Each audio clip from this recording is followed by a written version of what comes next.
Hello everyone, good evening all of you. तो कैसे हैं आप सब? आई होप आप सब अच्छे होंगे। स्वागत है एक बार फिर से आप सभी का आपके अपने चैनल जुनून पढ़ाई का में। तो हम लोग जो यूपीएसआई का एग्ज़ाम होना है, अभी जिसकी डेट नहीं आई है, लेकिन लोग ऐसे कयास लगा रहे हैं कि दिसंबर से जनवरी के मध्य में हो सकता है एग्ज़ाम उसका।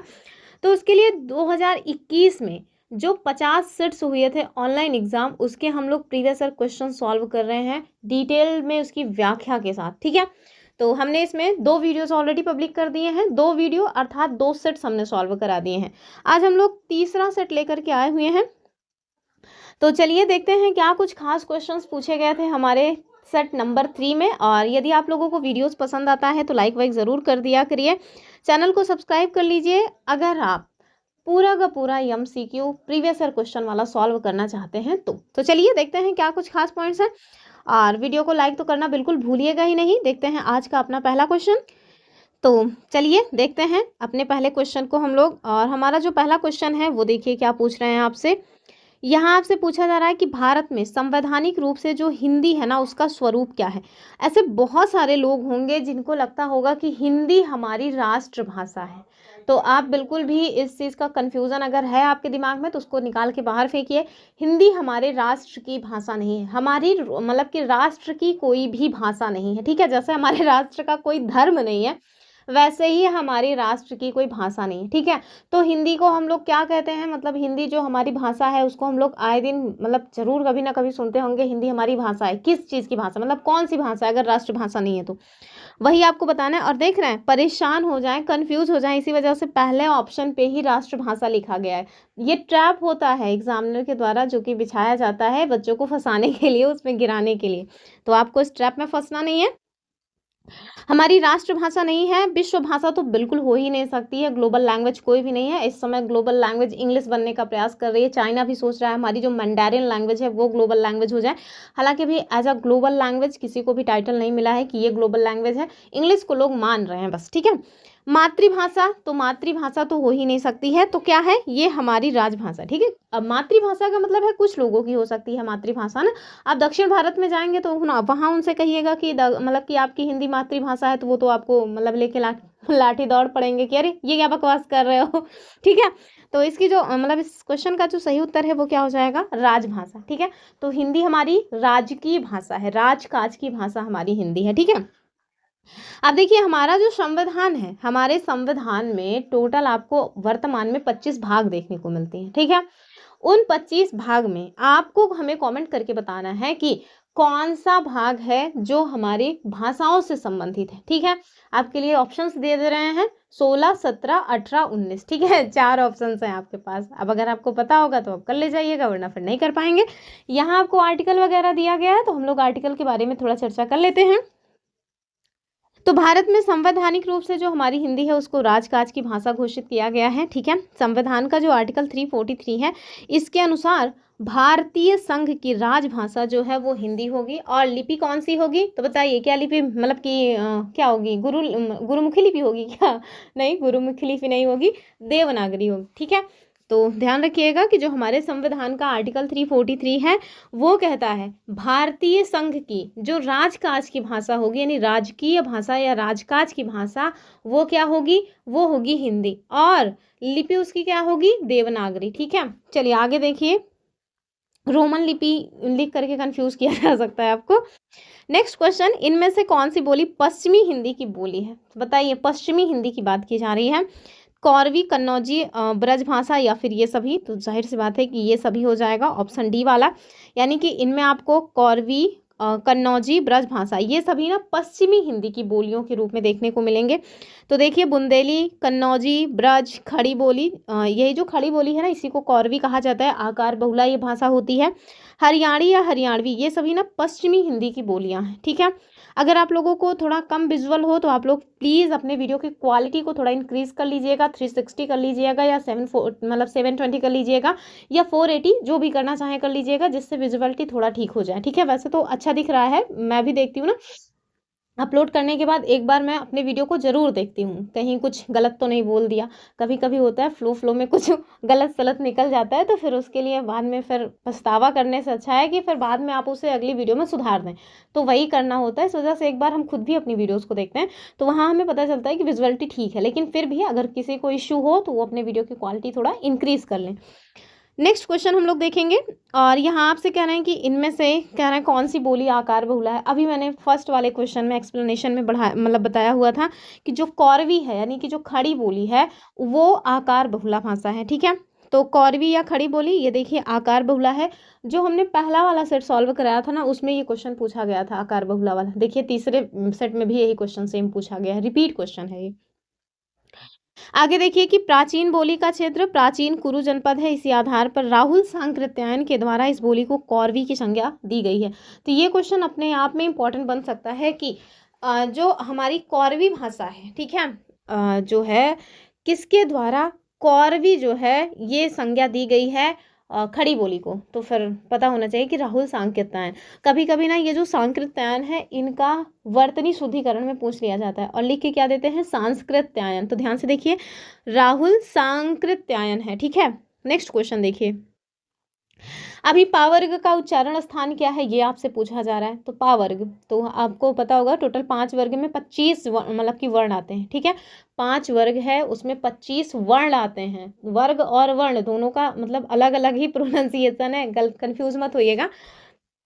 तो जो 5 वर्ग हैं वो कौन कौन से हैं? एक तो का वर्ग है, ठीक है, दूसरा है क्या, दूसरा खा वर्ग है? नहीं भाई दूसरा है चा वर्ग, चा के बाद फिर टा वर्ग, टा के बाद ता वर्ग, ता के बाद पा वर्ग। ठीक है, तो ये 5 वर्ग हैं। इन 5 वर्गों में 5 लेटर्स होते हैं। कौन कौन से? जैसे का वर्ग में आप देखिए क ख ग घ अंगा। ठीक है, तो का वर्ग में जितने भी लेटर्स आ रहे हैं, जितने भी अक्षर आ रहे हैं, सब एक ही वर्ग में होंगे तो उनका उच्चारण स्थान भी एक ही होगा। ठीक है, वैसे ही चा वर्ग में आप देखिए तो च छ ज झ यहाँ आ जाएंगे। टा वर्ग में टा ठ ड ढाड़ा, ता वर्ग में त थ द ध न, और पा वर्ग में प फ ब भ म। और ये जो पा वर्ग है ना, इसमें जितने भी लेटर्स हैं वो सब कहाँ से बोले जाते हैं? तो पा वर्ग ओष्ठ से बोले जाते हैं। आप जब पा वर्ग को बोलिएगा तो आप मतलब ध्यान से नोटिस करिएगा, तो पा वर्ग के जो भी लेटर्स हैं, जैसे पा हो गया, फा हो गया, बा हो गया, भा हो गया, मा, इनको जब आप बोलेंगे ना तो आपके होंठ जो है ना वो आपस में एक दूसरे से टकराएंगे।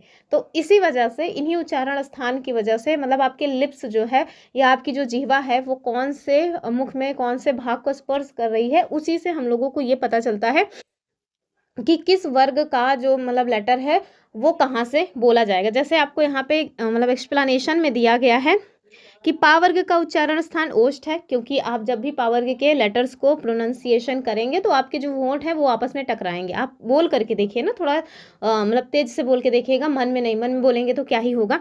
वैसे ही देखिए गा, तो का वर्ग के भीतर ये गा आता है, क ख ग घ अंगा। ठीक है, तो जब का वर्ग के जो भी लेटर्स हैं उन्हें आप प्रोनाउंसिएशन करेंगे तो आप देखेंगे कि आपके कंठ से मतलब की आवाज़ आएगी। ठीक है, आपके ना दांत कहीं स्पर्श होंगे ना होंठ स्पर्श होंगे, नहीं, आपके गले से ही आवाज़ निकलेगी, क ख ग घ अंगा। ठीक है, फिर वैसे ही आप देखिए ता के उच्चारण स्थान को दे दिया गया है दंत। जब आप ता वर्ग के जो भी लेटर्स हैं उनको प्रोनाउंसिएशन करेंगे तो आपको देखने को मिलेगा कि आपको जो जिह्वा है यानी आपकी जो जीभ है ना वो दांत से टकराएगी। जैसे बोल के देखिए ता था दा धा ना, देखिए आपका जो ऊपर वाला दांत है उससे जिह्वा जा करके उसमें टक्कर मार रही होगी, यानी कि आपकी जीभ उसमें टकरा रही होगी। तो इन्हीं सब से ना आपको पता चलता है कि हमारा जो लेटर्स है वो कहाँ से बोला जा रहा है, उसका उच्चारण स्थान क्या है। ठीक है, और चा का उच्चारण स्थान तालु यानी कि तालव्य होता है। ठीक है, तो इसमें हम लोगों ने का वर्ग का भी देख लिया, चा वर्ग का भी देख लिया, पा वर्ग का, कुल मिला के टा वर्ग का रह गया है। ठीक है, और टा वर्ग का क्या होता है? वो होता है मूर्धन्य। ठीक, चलिए आगे देखते हैं। टा वर्ग में आपको ट ठ ड ढ आड़ा सब आ जाएगा और ये मूर्धन्य हो जाएगा। आगे देखिए अगला क्वेश्चन क्या है, कह रहे हैं कि हिंदी साहित्य के इतिहास में काल विभाजन का जो पहला प्रयास है वो किनके द्वारा किया गया था। ये क्वेश्चन भी हम लोगों ने प्रीवियस वाले में ही देखा था, आया हुआ था, डॉक्टर ग्रियर्सन हो जाएंगे। ठीक है, option B is the correct answer of this question. We will move on the explanation. क्या कह रहे हैं कि एक काल की निश्चित साहित्यिक विशेषताओं और सामाजिक परिस्थितियों को ध्यान में रख करके हिंदी साहित्य का वैज्ञानिक स्तर पर काल विभाजन करने का जो पहला प्रयास है वो किनके द्वारा किया गया?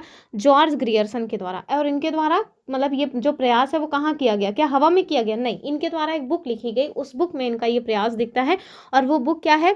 मतलब उस बुक का नाम क्या है? The modern vernacular literature of Hindustan. ठीक है, ध्यान रखिएगा, ये मतलब बुक अपने आप में इंपॉर्टेंट है कि the modern vernacular literature of Hindustan, ये पुस्तक जो है जॉर्ज ग्रियर्सन के द्वारा लिखी गई है। और इसमें इन्होंने क्या किया है?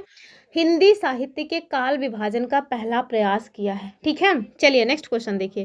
कह रहे हैं इनमें से कौन भारतेंदु युग के रचनाकार नहीं है? तो आपको पता है कि भारतेंदु युग और मतलब कि इस तरह से आपको कई सारे युग मिलेंगे, द्विवेदी युग, शुक्ल युग, भारतेंदु युग। तो इसमें आपसे पूछ रहे हैं कि भारतेंदु युग के भीतर कौन से रचनाकार इसमें नहीं आएंगे? ऑप्शन देखिए, रामचंद्र शुक्ल। अरे भाई शुक्ल, रामचंद्र शुक्ल, शुक्ल जी का तो अपना खुद का ही काल है, तो ये काहे लिए आएंगे? तो पहला ही सही हो जाएगा।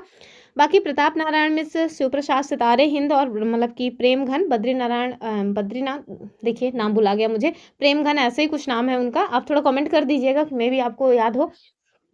तो ये सारे लोग ना भारतेंदु युग के रचनाकार हैं। आपको थोड़ी व्याख्या में ज़्यादा जानकारी मिल जाएगी। तो काव्य की दृष्टि से जो रामचंद्र शुक्ल जी हैं ना, ये छायावादी रचनाकार या छायावादी लेखक हैं। और जबकि गद्य की दृष्टि से, विशेषकर निबंध साहित्य की दृष्टि से, वो शुक्ल युग के लेखककार हैं। शुक्ल युग इन्हीं के नाम पर रखा गया है, बाकी सारे लोग तो भारतेंदु युग के ही लेखक हैं। ठीक है, तो प्रेमघन किनको जो है शॉर्ट में बोला जाता है, कमेंट जरूर करिएगा, वरना मैं खुद ही जो है कमेंट कर दूंगी। लेकिन आप लोग करिएगा तो हमें थोड़ा अच्छा लगेगा। ठीक है, कि आप लोग भी इंटरेक्ट कर रहे हैं। आगे देखिए, पर्यायवाची से क्वेश्चन बन रहा है कि निम्न में से कौन सा शब्द इंद्र का मतलब पर्यायवाची नहीं है? तो बताइए, भगवान इंद्र का पर्यायवाची कौन सा नहीं है? इस पर बहुत ज़्यादा ध्यान देने की जरूरत है। ऑप्शन देखिए, मतलब जीमूत वाहन, तो ये है, वासो भी है, शुक्र भी है, लेकिन पुलोमजा जो है ना, ये नहीं। क्यों? क्योंकि ये इनकी पत्नी यानी इंद्राणी का पर्याय है। ठीक है, तो पुलोमजा जो है ना, वो इंद्राणी का पर्यायवाची है। बाकी जीमूत वाहन, वासव, शक्र, मैंने शुक्र पढ़ दिया था क्या पहले? शक्र है, हाँ गलती हो जाती है, चमड़े की जबान है, लड़खड़ा जाती है कभी कभी। तो जीमूत वाहन हो गया, वासव हो गया, शक्र हो गया, पुरंदर। पुरंदर पता है भगवान मतलब इंद्र को ही कहा जाता है ऋग्वैदिक काल में। क्यों? क्योंकि ये ना किलों को तोड़ा करते थे, ऐसा मतलब माना जाता था कि ये इंद्र जो है, ये एक तो वर्षा के देवता तो हैं ही, साथ में किलों को भी तोड़ने का काम करते थे। यही कारण है कि इनको पुरंदर भी कहा जाता था। ठीक है, तो पुलोमजा ये इनका पर्याय नहीं होगा। क्यों? क्योंकि वो इनकी पत्नी का यानी कि इंद्राणी का पर्याय है। नेक्स्ट क्वेश्चन, अभी आपसे कह रहे हैं कि व्युत्पत्ति की दृष्टि से विचार, मतलब व्युत्पत्ति की विचार से या दृष्टि से शब्दों के कितने भेद होते हैं?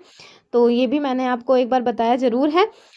देखिए, इसका जो उत्तर है ना वो 4 हो जाएगा। ठीक है, तो व्युत्पत्ति की दृष्टि से आप देखेंगे तो शब्द के टोटल 4 भेद होते हैं। कौन कौन से? तत्सम, तद्भव, देशज और विदेशज। ठीक है, वहीं अगर आपसे रचना की दृष्टि से पूछ लें कि रचना की दृष्टि से वाक्य के शब्द के कितने भेद होते हैं, तो ये हो जाएगा 3। ठीक है, और वो है कौन कौन से? तो एक तो रूढ़ शब्द, दूसरा यौगिक और तीसरा है योग रूढ़ शब्द। ठीक है, ध्यान से देख लीजिएगा। फिर देखिए, कह रहे हैं इनमें से कौन सा शब्द समास का विपरीतार्थक है, यानी कि विलोम। आपसे पूछ रहे हैं समास का विलोम बताइए, क्या हो जाएगा समास का विलोम, ये आपको बताना है। विच्छेद तो बिल्कुल भी नहीं होगा, विग्रह बिल्कुल नहीं होगा, समास का व्यास हो जाएगा। ठीक है, option A is the correct answer of this question. कह रहे हैं कि समास का जो विपरीतार्थक है वो व्यास होता है, जबकि संधि का विपरीतार्थक शब्द क्या होता है? विग्रह। तो हम कहते हैं ना संधि विग्रह कीजिए, वही। नेक्स्ट क्वेश्चन 10 नंबर का है कि इनमें से कौन सा शब्द मूल का अनेकार्थी है? तो ऐसे बहुत से शब्द होते हैं जिनके अनेक अर्थ निकलते हैं, वैसे ही मूल शब्द है। आप बताइए मूल का अनेकार्थी क्या हो जाएगा? एक ही है और वो है जड़। ठीक है, भूमि, पत्थर, जोड़ ये सभी नहीं है। तो मूल के अनेकार्थी शब्द में आपको जड़ मिल जाएगा, बुनियाद मिल जाएगा, एक नक्षत्र भी है, इत्यादि। ठीक है, आगे देखिए, कहते हैं ना कि जड़ से जुड़ा हुआ है, मतलब मूल है उसका, तो वही है बुनियाद। कह रहे इनमें से एक शब्द कनक का अर्थ नहीं है। तो कनक मतलब धतूरा, सोना, हम लोगों ने मतलब पढ़ा है ना, कनक कनक ते शौगुनी मादकता अधिकाय, या खाए बौराए या पाए बौराए। तो वैसे ही पूछ रहे हैं कि चलो बताओ कनक का अर्थ इसमें से कौन सा नहीं है? 2 तो हम सबको पता है, धतूरा और सोना। तीसरा कौन सा है बताइए? क्या खजूर होता है कनक का या फिर केश? तो केश तो नहीं होता है, केश नहीं होगा, ऑप्शन बी जो है ये होता है। तो ध्यान रखिएगा, कनक के जो अनेक अर्थों में एक अर्थ है वो खजूर भी होता है, धतूरा होता है, सोना होता है, लेकिन केश बिल्कुल भी नहीं होता। ठीक है, सोना मतलब क्या, स्लीप वाला सोना? नहीं नहीं नहीं, गोल्ड वाला सोना। ठीक है, जिसके दाम इस समय आसमान छू रहे हैं, वो वाला सोना। तो देखिए, सोना, धतूरा, खजूर ये सभी कनक शब्द के अर्थ हैं, जबकि केश ये कनक का अर्थ नहीं है, बल्कि ये बाल, कच्छ, अलग इत्यादि का अनेकार्थी है। ठीक है, तो केश मतलब होता है ना बाल।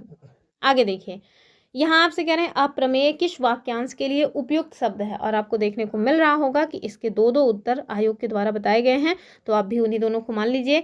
एक तो अप्रमेय होता है जो प्रमाण के द्वारा सिद्ध ना हो सके, और दूसरा जिसको नापा या तौला ना जा सके, जो कहते हैं ना जिसको मतलब आप मतलब जिससे तौल नहीं सकते, वो क्या है, वो अप्रमेय है।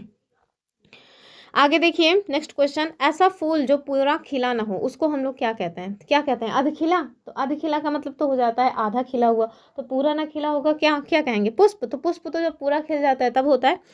कमल या मुकुल, तो कमल तो अपने आप में एक फूल का नाम ही है, तो ये हो जाएगा मुकुल। ठीक है, तो ऐसा पुष्प जो पूरा खिला ना हो उसको हम क्या कहते हैं? मुकुल कहते हैं। क्या कहते हैं? मुकुल। ठीक है, आगे देखिए, और यदि आपको वीडियो पसंद आ रहा हो, हमारा प्रयास जो है आपको लग रहा है कि हाँ आपके काम का है, तो प्लीज़ वीडियो को लाइक कर दिया करिए और अपने फ्रेंड्स को शेयर ज़रूर कर दिया करिए। कम से कम एक बार तो शेयर ज़रूर ही किया करिए, ये आपका कर्तव्य है, इसको करना चाहिए। आगे देखिए, क्या कह रहे हैं कि इनमें से शुद्ध शब्द कौन सा है? चलिए बताइए। बहुत सारे लोग ना पता नहीं कैसे मूर्खता करते हैं, पढ़ते तो आशीर्वाद हैं और लिखते आशीर्वाद हैं। पता नहीं कैसे इस तरह की हरकतें हो जाती हैं लोगों से, ये मतलब एकदम सरासर गलत है।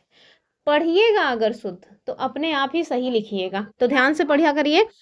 क्या होता है? आशीर्वाद होता है। क्या होता है? आशीर्वाद। आशीर्वाद, ये देखिए आशीर्वाद, आशी फिर रा पहले आएगा, उसके बाद वाद आ जाएगा, तो ये जो उड़ंकू रा लगता है जिसे हम लोग रेफ कहते हैं, वो वा पे लगेगा। ठीक है, तो ये शुद्ध इसका लिखा जाएगा आशीर्वाद। ठीक, फिर देखिए, कह रहे हैं अरे गुलाबो झाड़ू ठीक से लगा, इसमें कौन सा कारक है? चलिए बताइए कौन सा है? अरे गुलाबो संबोधन कर रहा है कि नहीं? तो इसमें तो सोचना ही कुछ नहीं है, ऑप्शन डी हो जाएगा। ठीक है, आगे देखिए, इनमें से किस वाक्य में क्रियार्थक संज्ञा का प्रयोग है? क्रियार्थक के संज्ञा का प्रयोग कहाँ पे हुआ है? कह रहे हैं टहलना स्वास्थ्य के लिए अच्छा है, ज़्यादा सोचना ही नहीं है, यही शुद्ध हो जाएगा कि क्रियार्थक संज्ञा जो है इसका प्रयोग किया गया है कि टहलना स्वास्थ्य के लिए अच्छा है। ठीक है, यहाँ आपको देखने को मिल जाएगी व्याख्या में कि जब क्रिया संज्ञा की तरह व्यवहार में आए तब वह क्रियार्थक संज्ञा कहलाती है। जैसे टहलना स्वास्थ्य के लिए अच्छा है, इस वाक्य में जो टहलना है ना, ये यद्यपि एक क्रिया है लेकिन संज्ञा के रूप में यूज किया गया है, इस वजह से ये जो है क्या है? क्रियार्थक संज्ञा है। नेक्स्ट क्वेश्चन, कह रहे हैं इनमें से निजवाचक सर्वनाम का प्रयोग किस वाक्य में हुआ है? निज मतलब अपने लिए जो वो यूज होने वाला सर्वनाम है, उसका प्रयोग कहाँ पे हुआ है? तो आज अपनापन कहाँ है? ये तो नहीं ठीक लग रहा है। कह रहा है ये समस्या मैं आप ही हल कर लूंगा, मैं आप ही हल कर लूंगा। हो गया, मिल गया उत्तर। ठीक है, ऑप्शन बी सही हो जाएगा कि ये समस्या मैं आप ही हल कर लूंगा। इस वाक्य में निजवाचक सर्वनाम है, और निजवाचक सर्वनाम में आपका प्रयोग होता है जो कि कर्ता, स्वयं कर्ता का बोध करवाता है। ठीक है, आगे देखिए, नेक्स्ट क्वेश्चन क्या कह रहे हैं कि राम बहुत बहादुर है, इस वाक्य में कौन सा विशेष है? विशेष शब्द बताना है। तो बहादुर कौन है? राम है। तो मतलब कि जिस शब्द की विशेषता बताई जाती है वो शब्द विशेष हो, मतलब विशेष्य होता है। ठीक है, विशेषण और विशेष दोनों अलग होता है।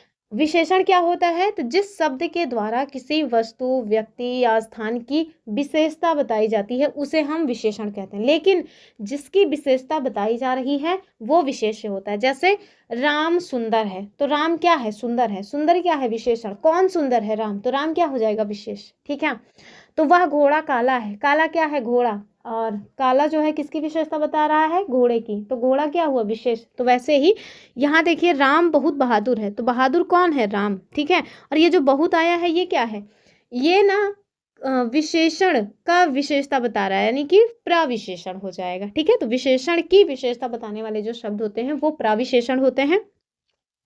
इसमें हम अगर हर चीज को देखें तो राम इसमें विशेष से है, बहादुर इसमें विशेषण है, और बहुत क्या है? प्रविशेषण है। ठीक है, हमसे पूछ क्या रहे हैं? विशेष। और विशेष कौन हो जाएगा? ऑप्शन बी, यानी कि राम। ठीक है, नेक्स्ट क्वेश्चन, अगला जो क्वेश्चन है, कह रहे हैं सफेद कमीज में कौन सा विशेषण है। सफेद कमीज गुण है भाई उसका वो, ठीक है। तो ऐसा थोड़ी है कि सफेद काला, मतलब कि चाहे वो अच्छा क्वालिटी बता रहा हो या लो क्वालिटी हो, कुछ भी हो बताया, मतलब अगर वो आपसे पूछेगा तो वो गुणवाचक ही होगा। नेक्स्ट क्वेश्चन, यहाँ कह रहे हैं क्रिया के संदर्भ में निम्न में से कौन सा कथन सत्य है। आपको सत्य बताना है। ऑप्शन देखिए, कह रहे हैं क्रिया के साथ क्रिया जोड़ने से जो संयुक्त क्रिया बनती है उसे नाम बोधक क्रिया कहते हैं। अच्छा, फिर कह रहे हैं जब कर्म संज्ञा की तरह व्यवहार में आए तब वो क्रियार्थक संज्ञा कहलाता है। तो अभी हम लोगों ने देखा था कि जब क्रिया जो है संज्ञा की तरह व्यवहार में आए तो वो क्रियार्थक क्रिया कहलाती है। तो ये तो वैसे ही गलत हो जाएगा। फिर देखिए तीसरा क्या है, कह रहे हैं कि जब कर्ता एक क्रिया समाप्त कर उसी क्षण दूसरी क्रिया में प्रवृत्त होता है तब पहली जो क्रिया है वो पूर्वकालिक क्रिया कहलाती है। एकदम सही बात है, सी वाला ऑप्शन ठीक हो जाएगा। तो देखिए जब संज्ञा जो है संज्ञा अथवा विशेषण के साथ क्रिया जोड़ने से जो संयुक्त क्रिया बनती है उसे क्या कहते हैं, नामबोधक क्रिया।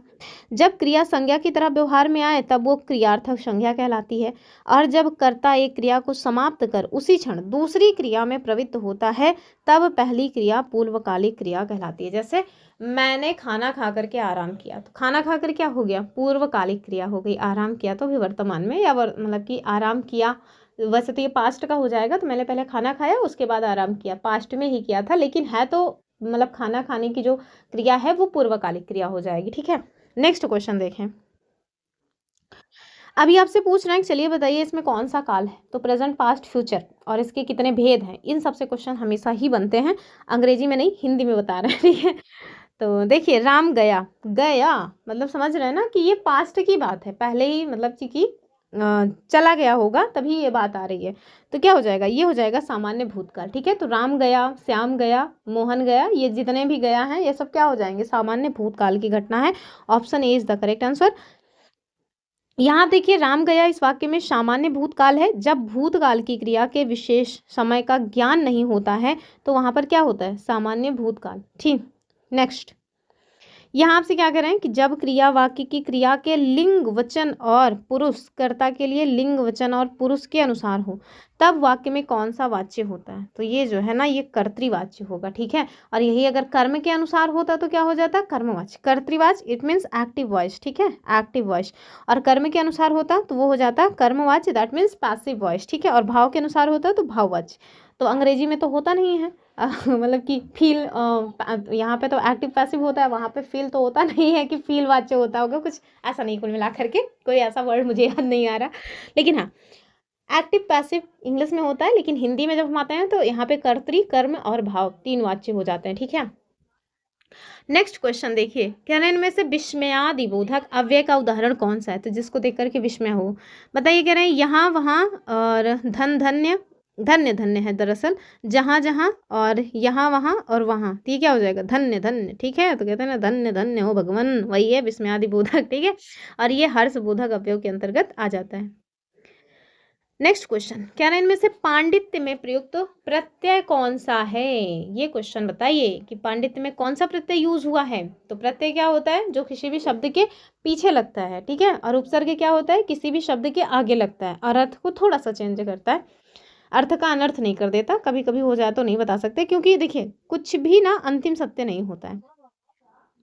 तो पांडित्य में प्रयुक्त कौन सा प्रत्यय है यह आपको बताना है। या, तय, या फिर इया, क्या हो जाएगा, ये हो जाएगा या। ठीक है, तो पांडित्य में या प्रत्यय लगा हुआ है। तो पंडित मूल शब्द है, इसमें या प्रत्यय जोड़ने से क्या हो जाता है, पांडित्य हो जाता है। ठीक, नेक्स्ट क्वेश्चन कि जिस समास में दोनों पद प्रधान होते हैं और समुच्चय बोधक अवयव का लोप कर दिया जाता है उसे क्या कहते हैं। ये द्वंद्व समास है। ये हमने प्रीवियस वाले क्वेश्चन में भी देखा था, प्रीवियस मतलब प्रीवियस वीडियो में। ठीक है, नेक्स्ट क्या है कि इनमें से किस वाक्य में अर्ध विराम का प्रयोग हुआ है। तो अर्ध विराम अगर आपको पता है, मैंने कल आपसे कहा भी था कि थोड़ा कमेंट करिएगा। आप लोगों ने किया नहीं, मैंने देखा वीडियो को 100 लोगों से ज़्यादा देखा है पर कमेंट किसी ने नहीं किया। तो आपको पता होना चाहिए ना कि अर्ध विराम इस तरह से होता है। पता चला आपको पता ही नहीं है, फिर आप कह रहे हैं कि किस में यूज हुआ है। अल्प विराम, अर्ध विराम, पूर्ण विराम, कोष्ठक, लाघव, ये सब पता होने चाहिए। हंस पद, सारे के सारे जो चिन्ह हैं वो आपको पता होने चाहिए, तभी आप इस तरह के क्वेश्चन सॉल्व कर सकते हैं। तो मैंने अभी बता दिया कि इस तरह से जो है ये होता है अर्धविराम का चिन्ह। और अब देखिए ये ऑप्शन सी में है कि आलस्य मनुष्य का शत्रु है और इससे दूर रहो। तो कौन कौन आलस्य से दूर रहता है, जरा कमेंट करे। तो मुझे तो नहीं लगता कि कोई दूर रहता होगा। नेक्स्ट देखिए, पूर्ण विराम तो सबको पता है कि कैसे होता है, इसमें कुछ बताने लायक नहीं है। देखिए यहाँ पे क्या कह रहे हैं, उपविराम का प्रयोग जो है इनमें से किस वाक्य में हुआ है, समझ रहे हैं। अब उपविराम पूछ लिया गया। इसके पहले इन्होंने अर्धविराम पूछा, उससे इनका पेट नहीं भरा, तो इन्होंने कहा चलो एक और पूछते हैं, विराम विराम खेलते हैं। अब बताओ उपविराम कौन सा है। तो देखिए इन सब में का मतलब क्या क्या दिया हुआ है। कह रहे हैं कि मिश्र बंधु 3 हैं और उसके बाद ये जो है ना ये हाइफन है, इसको योजक कहते हैं ना शायद। कह रहे हैं गणेश बिहारी, श्याम बिहारी, और ये क्या है, ये अल्प विराम है, श्याम बिहारी और शुक बिहारी। बिल्कुल गलत है ये, मतलब इसमें नहीं यूज हुआ है। फिर कह रहे हैं मिश्र बंधु 3 है और ये चिन्ह कौन सा है, यही तो है उप विराम। गणेश बिहारी अल्प विराम, फिर श्याम बिहारी अल्प विराम, शुक्र बिहारी अल्प विराम। फिर देखिए मिश्र बंधु 3 है, ये क्या है अर्ध विराम, गणेश बिहारी अल्प विराम, फिर श्याम बिहारी अल्प विराम अल्प विराम। तो कुल मिला के हमको उत्तर मिल गया है कि ऑप्शन बी जो है वो सही हो जाएगा। ये जो है जिसे हम लोग विसर्ग कह देते हैं वो कौन सा चिन्ह है, तो वो है भैया अपना उपविराम। ठीक है, तो उपविराम, अर्धविराम, अल्प विराम। ठीक है, चलिए पूर्ण विराम तो ऐसे होता है, सबको पता है। नेक्स्ट कि गर्दन पर सवार होना, कहते हैं ना सर पे सवार हो गया है, तो क्या है वो गर्दन पे सवार होना। कह रहे हैं गर्दन पे बैठ जाना, नहीं नहीं गर्दन पे नहीं बैठ जाना, पीछा न छोड़ना। ठीक है, तो ये हो जाता है पीछा न छोड़ना है, किसी के पीछे एकदम हाथ पैर धो करके नहा धो करके पड़ जाओ तो फिर समझ लो भैया आप उसके गर्दन पे सवार हो गए हो। नेक्स्ट क्वेश्चन कि वियोग के अंतर्गत कितनी काम दशाएं मानी गई हैं। नेक्स्ट क्वेश्चन के पहले इसका तो देख लें, क्या है ऑप्शन 11 12 सॉरी 12 नहीं है 8 9 10। तो बताइए कि वियोग के अंतर्गत कितनी काम दशाएं मानी गई हैं, तो ये हो जाएगा ऑप्शन सी वाला यानी कि 10। और आप देखिए कौन कौन सी वो दशाएं हैं। तो जब वियोग हो जाता है दो लोगों के मध्य तो देखिए किस किस तरह के जो है मनोभाव आते हैं, वही यहाँ पे बताए गए हैं। तो टोटल 10 काम दशाएं हैं। कौन कौन सी, एक तो अभिलाषा, तो मिलने की इच्छा, ये तो होना ही है। चिंता, पता नहीं सामने वाले ने खाना खाया कि नहीं, मेरे बाबू ने खाना खाया कि नहीं खाया। तो अभी तो समझ लीजिए लोग मैसेज वैसेज करके पूछ लेते हैं, पहले तो पूछने का कोई वो जरिया भी नहीं था कि मेरे बाबू ने खाना खाया कि नहीं खाया। तो ये एक तो ये हो जाता है। मरण यानी कि मूर्छा, याद में बेहोश हुए पड़े हैं। प्रलाप, रोना आ रहा है। उन्माद, स्मरण, याद तो आएगी ही। गुण कथन, उद्वेग, व्याधि, जड़ता, ये सारी चीज़ें जो है ना टोटल 10 काम दशाएं हैं जो कि वियोग में आपको देखने को मिलती हैं। आगे देखिए वियोग श्रृंगार के 4 प्रकार हैं, कौन से, पूर्वराग, मान, प्रवास और करुणात्मक। नेक्स्ट क्वेश्चन क्या कह रहे हैं आपसे, यहाँ आपसे कह रहे हैं कि यह देख गगन मुझ में लय है। ये ना इसको देखते ही एक ही पंक्ति पढ़ी तभी मुझे समझ आ गया ये कहाँ का है। तो जब युधिष्ठिर नहीं, जब दुर्योधन के पास भगवान श्री कृष्ण जाते हैं मतलब कि शांति का प्रस्ताव लेकर के कि देखो उनको 5 गांव दे दो भैया, तुम अपना सब रखे रहो लेकिन कम से कम 5 गांव दे दो कि पांडव 5 हैं, कम से कम उनका पास मतलब उनके पास एक एक गांव तो हो। तब जो है दुर्योधन को लगता है कि मैं ही बहुत बड़ा बलशाली हूँ और वो कहते हैं भगवान कृष्ण को बांधने के लिए। तब भगवान कृष्ण जब क्रोधित होते हैं तब ये कहते हैं कि यह देख गगन मुझ में लय है, यह देख पवन मुझ में लय है, मुझ में विलीन झंकार शकल, मुझ में लय है संसार शकल। फिर कह रहे हैं अमृत फूलता है मुझ में, संसार झूलता है मुझ में। अगवा वाला तो दिया ही रही है कि हाँ हाँ दुर्योधन बांध मुझे। खैर जितना दिया है उतना ही देखिए कि यह देख गगन मुझ में लय है, यह देख पवन मुझ में लय है, मुझ में विलीन झंकार शकल, मुझ में लय है संसार शकल, अमृत फूलता है मुझ में, संसार झूलता है मुझ में।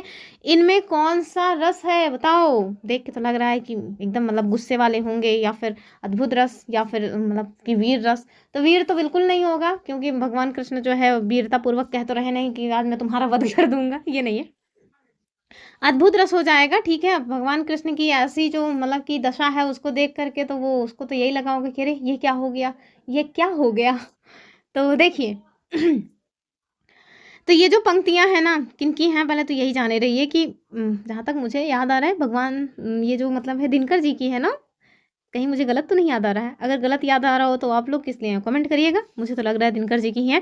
खैर, प्रस्तुत पंक्तियों में आपको अद्भुत रस देखने को मिलेगा और ये पंक्तियाँ कब की हैं? जब शांति दूत बन करके भगवान श्री कृष्ण दुर्योधन की सभा में पहुँचे और दुर्योधन जो है वो श्री कृष्ण को बांधना चाहता था, ठीक है? तो भगवान श्री कृष्ण ने जब अपना रूप मतलब एकदम विराट वाला रूप दिखाया उसको, तो फिर वो देख के क्या हुआ होगा? चकित तो हुआ होगा, तभी तो इसमें जो है ये कौन सा रस आ रहा है? अद्भुत रस, ठीक है? और विस्मयजनक वर्णन होने के कारण यहाँ पर अद्भुत रस है। तो बताइए ज़रा, क्या मतलब कि दिनकर जी की कविता है या नहीं? नहीं है तो फिर किसकी है, ये भी बता दीजिएगा। वैसे तो दिनकर जी की होनी चाहिए, मुझे यही लग रहा है। खैर, कह रहे हैं रोला छंद में कितनी मात्राएं होती हैं? मात्राएं गिनने मतलब कैसे गणना की जाती है, ये मैंने कल वाली वीडियो में बताया था। अभी ध्यान दीजिए कि रोला छंद में ना 24 मात्राएं होती हैं, ठीक? आगे देखिए, यहाँ पे आपको बता दिया गया है कि रोला में 4 चरण होते हैं, मतलब 1-2 चरण नहीं होते हैं। रोला में टोटल 4 चरण होते हैं। प्रत्येक चरण में 11 और 13 मात्राओं के विराम के साथ टोटल 24 मात्राएं होती हैं। अंत में लघु गुरु होते हैं, परंतु विद्वान अंत में केवल गुरु ही मानते हैं, किंतु यह आवश्यक नहीं है। लेकिन हाँ, चौपाई अगर है ना, तो चौपाई में अंत में गुरु ही होगा, ये आवश्यक है। गुरु अर्थात 2 पाई वाला शब्द होगा। आगे देखिए, उपमा अलंकार के सर्वाधिक प्रयोग के लिए इनमें से कौन से कवि अधिक प्रसिद्ध हैं? कौन है? बस उपमा पे उपमा दिए जा रहे हैं, तो ये कालिदास जी हो जाएंगे। तो देखिए, महाकवि कालिदास जो है ये उपमा अलंकार का सर्वाधिक प्रयोग के लिए जाने जाते हैं और कालिदास संस्कृत के क्या हैं? मूर्धन्य कवि हैं। आगे देखिए, कुछ रचनाएं बता दीजिएगा कालिदास की। तो अभी देखिए आपके पास ना आ गया है अपठित गद्यांश, ठीक है? 2 से 3 क्वेश्चन तक इससे बनते हैं। तो हम लोग पहले क्या करेंगे, क्वेश्चन में देख लेते हैं कि कह रहे हैं कि किस प्रवृत्ति ने भ्रष्टाचार को और अधिक बढ़ावा दिया है। और थोड़ा सा ये क्या हो रहा है, कह रहे हैं हमारे देश के किस वर्ग के लोग मेहनत की कमाई से जीविका चलाने में असमर्थ है, ठीक है? 2 क्वेश्चन हमने देख लिए हैं। अब हम पहले जो है पढ़ लेते हैं अपना पैराग्राफ। मैं चाहती हूँ कि ये जो 40 क्वेश्चन है ना, इसको ना 35 मिनट से ज़्यादा का टाइम ना लगे, तो इसी वजह से हम थोड़ा फास्ट कर रहे हैं। चलिए, सभी कुछ लोगों को लग सकता है ना कि हम थोड़ा फास्ट बोलते हैं, हालांकि मेरी फास्ट बोलने की आदत भी है, लेकिन फिर भी मैं प्रयास करती हूँ कि वीडियोस में थोड़ा आराम आराम से ठहर ठहर के ही बोलूँ। तो देखिए कि हमारे देश भारतवर्ष में शोषक और शोषित वर्ग का संघर्ष आज भी जारी है। इन दोनों वर्गों के संघर्ष में भ्रष्टाचार का जन्म लेना स्वाभाविक है। देश की पूंजीवादी व्यवस्था में साधारण जनता पूरी तरह से पिसती जा रही है। विकास के समस्त साधन पूंजीवादियों के हाथों में कैद है। साधन विपन्नता और आर्थिक संकट ने मध्यम वर्ग और निम्न वर्ग को पराजित कर दिया है। देश का कर्मठ, ईमानदार, बुद्धिजीवी और सर्वहारा वर्ग मेहनत की कमाई करके भी 2 जून की रोटी जुटा सकने में असमर्थ है। पहले क्वेश्चन का उत्तर मिल गया है, ठीक है? इसी में है। आगे देखिए, देश का सारा सरकारी तंत्र स्वार्थ लिप्सों के हाथों में फंस चुका है और नौकरशाही निरंकुश होकर भ्रष्टाचार में लिप्त हो गई है। एक क्वेश्चन का उत्तर यहाँ से मिलेगा आपको। आगे देखिए कि शासन व्यवस्था से जुड़ा हर आदमी स्वार्थ केंद्रित हो गया है और हर आदमी अपनी कार्य सिद्धि के लिए उन कथित भ्रष्टाचारियों का साथ देने के लिए विवश है। ईमानदारी और नैतिकता के बलबूते कोई भी काम कर पाना असंभव है। जो व्यक्ति जितना झूठ बोल करके, जी हजूरी करके, अनैतिक तरीकों का इस्तेमाल कर अपना काम करवा सकने की सामर्थ्य रखता है, वो आज के युग में उतना ही सफल व्यक्ति माना जाता है। तो दूसरों का जूता चाट करके, थूक करके चाटने वाले जो लोग हैं, वही अपने जीवन में ज़्यादा सफल हैं। कुल मिलाकर के ये सब इतनी सी बात है। आगे देखिए, रिश्वतखोरी की बढ़ती प्रवृत्ति ने भ्रष्टाचार को और अधिक बढ़ावा दिया है। वस्तुतः अनैतिक तौर तरीकों से किया गया प्रत्येक कार्य क्या कहलाएगा? भ्रष्टाचार, यानी कि भ्रष्ट आचरण कहलाएगा, ठीक है? तो किस प्रवृत्ति ने भ्रष्टाचार को और अधिक बढ़ावा दिया है? तो क्या हो जाएगा? ये हो जाएगा रिश्वतखोरी, ठीक है? Option B. अगला क्वेश्चन क्या था कि हमारे देश के वो कौन से वर्ग के लोग हैं जो मेहनत की कमाई से भी जीविका चलाने में असमर्थ हैं? तो सारे लोग हो जाएंगे निम्न वर्ग, मध्यम वर्ग और सर्वहारा वर्ग, यानी कि ऑप्शन डी हो जाएगा। फिर देखिए, निरंकुश हो रहा जो नौकरशाही है उसके बारे में कह रहे हैं कि नौकरशाही निरंकुश होकर किस में लिप्त हो गई है? भैया भ्रष्टाचार में, ठीक है? तो एग्जामिनर को पता है कि इस तरह की चीजें हैं, लेकिन ग्राउंड लेवल पे इसमें सुधार क्यों नहीं हो रहा? फिर आगे देखिए, तो 3 क्वेश्चन पूछे गए थे हमारे अपठित गद्यांश से। नेक्स्ट क्वेश्चन कह रहे हैं कि विद्यापति के द्वारा रचित कितने ग्रंथ मतलब कितने ग्रंथ हैं जो अवहट्ट में हैं? तो ये 2 ग्रंथ हैं इनके। ऑप्शन 2 जो है वो सही हो जाएगा। तो विद्यापति, कीर्तिलता और कीर्ति पताका नामक जो ग्रंथ है ये इनके द्वारा अवहट्ट भाषा में लिखे गए हैं। इन्हें मैथिल कोकल तथा अभिनव जयदेव भी कहा जाता है। तो ये किनके नाम है? अभिनव जयदेव और मैथिल कोकल। ध्यान रखिएगा, ये जो है विद्यापति के हैं। तो विद्या के पति जो हैं वही हैं विद्यापति। आगे देखिए, मलबे कमालिक कहानी के रचनाकार इनमें से कौन है? तो इनको ना गबन गुदान इस तरह के क्वेश्चंस पूछने चाहिए, पता नहीं कहाँ कहाँ से खोज के लाए हैं। तो ध्यान से देखिए, मोहन राकेश जी हो जाएंगे। तो मलबे का मालिक कहानी के रचनाकार कौन है? मोहन राकेश है। अपरिचित मवाली, परमात्मा का कुत्ता, आद्रा, मिशपाल, सुहागिने, ये घटना, ये सारी कहानियां उन्हीं की रचना में आती हैं। ये बुक जो है ना, मैंने स्पेशली यूट्यूब पे क्लासेस लेने के लिए 490 रुपए की बाई किया हुआ है। तो 490 रुपए का पुस्तक खरीदा हुआ है आप लोगों के लिए। थोड़ा तो मतलब कमेंट वमेंट कर दिया करिए, जो पूछा जाए उसको बताइए, लाइक वाइक कर दिया करिए। खैर, वरना आप जा करके खरीदिएगा, आपका पैसा ना लग जाएगा। ऐसे है तो आपको थोड़ा डिटेल में व्याख्या के साथ, अगर सपोज दैट पढ़ने का मन नहीं है भी है बुक, तब भी कान में ईयरफोन लगाए आराम से सुने जा रहे हैं, चीज़ें आपकी वैसे भी तैयार हो रही हैं और आपका पैसा भी बच रहा है। तो चलिए, कह रहे हैं कि सन 2010 का साहित्य अकादमी अवार्ड इनमें से किस रचनाकार को मिला था? बताइए 2010 में किसको मिला था? ये हो जाएंगे उदय प्रकाश जी, ठीक है।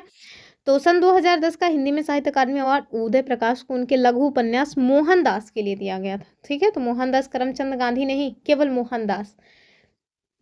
आगे देखिए, देरिदा का जन्म कहाँ हुआ था? तो भैया अपने अपने अपने गांव के नहीं है, मतलब अपने देश के ही नहीं है, गांव का तो छोड़ ही दीजिए, अल्जीरिया में जन्म हुआ था। तो विखंडनवाद के सिद्धांत जो है जो दिए हैं देरिदा, इनका जो जन्म है अल्जीरिया में हुआ था। इन्हें उत्तर संरचनावादी विचारक माना जाता है।